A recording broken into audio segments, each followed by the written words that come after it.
Lakes are? The Finger Lakes are... Yeah, it was. Oh, do you mean the big 5 lakes? The Finger Lakes are in beautiful upstate New York. The best way to describe it, I think, is to look at any weather map, look at the 2 long, slender lakes underneath Lake Ontario, and that's the heart of it right there. Finger Lakes are in the central New York area, New York the state, not New York the city, between Buffalo, Rochester, Syracuse, and Binghamton. Right in the center of New York State, right here in the center of the world. I'm going to say 10. I'm going to say 5, but 10, I'm going to say about 5 to 10 Finger Lakes. Fingers, 5, right? I have no idea how many Finger Lakes there are. Lots. Yeah, 10. There are a lot more lakes around the Finger Lakes than 11, but there are actually 11 Finger Lakes. Terroir?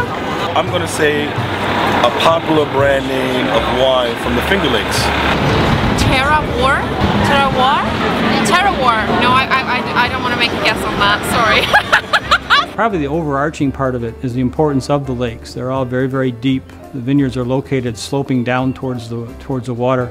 So site selection is very, very important, and there'll be these little microclimates that are very important for growing grapes. A lot of people in the United States and around the world refer to terroir in English as a sense of place. It's what gives wines a unique sense of where they're from. We talk about it as a concept. It's a concept that involves everything from the soils, the geological history, the winemaking history, the climate influences, rainfalls. It's everything that makes a piece of land where grapes are grown and where wine is made unique. And it can vary from 1 mile to the next and 1 lake to the next, so it's varied, but cool climate I think is a good way to start. We have great slope in most of the vineyards that provides tremendous air drainage, which is a really wonderful thing. You don't see a lot of wind machines here because we have good air movement through the vineyards, which helps a lot with humidity and moisture control. We have relatively favorable soils in most places, but a wide variety of soil types because of the glacial nature of the area. The Finger Lakes, we have 3 primary lakes, Keuka, Cayuga, and Seneca. We have different soils in every lake. We have diversities of soil within vineyard blocks even. Most of the vineyard sites either face east or west because the Finger Lakes run north and south. One's facing toward the east, we'll get the early morning sun. The dew will dry a little sooner. The ones facing the west will stay a little bit warmer later in the day. And these lakes were formed by receding glaciers.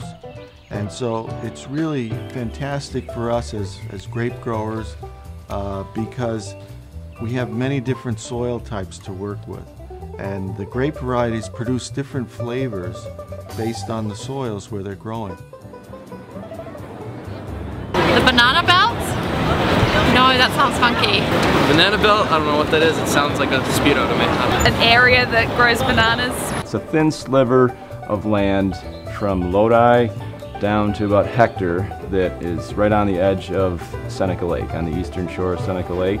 The weather is just a few degrees warmer because the vines are so close to the water that we get a little bit more warmth coming off from Seneca Lake. Hopefully you realize it's kind of a banana-shaped section, which gets, it's got very heavily planted grapes there, a lot of wineries located, and gets a lot of optimal ripening from the afternoon sun.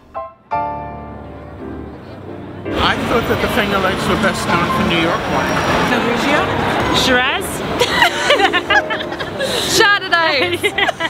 One of the neat things about the Finger Lakes of New York is that there's a great viticultural diversity here that's unlike many places that tend to get known for 1 or 2 varieties. Right now, the most popular and most successful is our Rieslings. We do world-class Rieslings. We're also now getting much recognition for our Vinifera red wine. Finger Lakes Pinot Noirs are very delicate. If you compare them to hot climate areas, they tend to be a little bit lighter in color, a little bit more fruit forward. They also tend to be a little bit lower in alcohol, so again makes them a little bit better for food wines.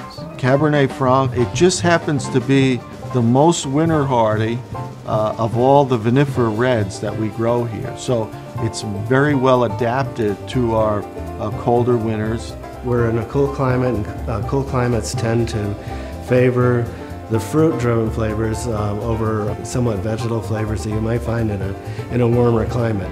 That's a magical combination for Riesling. the region has identified, we can make world-class Riesling, and that's a fact, and it's proven out at competitions. Finger Lakes Gewürztraminer, spicy yet rich on the palate, tons of flavor that makes you keep pondering and wondering what you're going to taste next. Finger Lakes have fantastic natural beauty, but also world-class wines.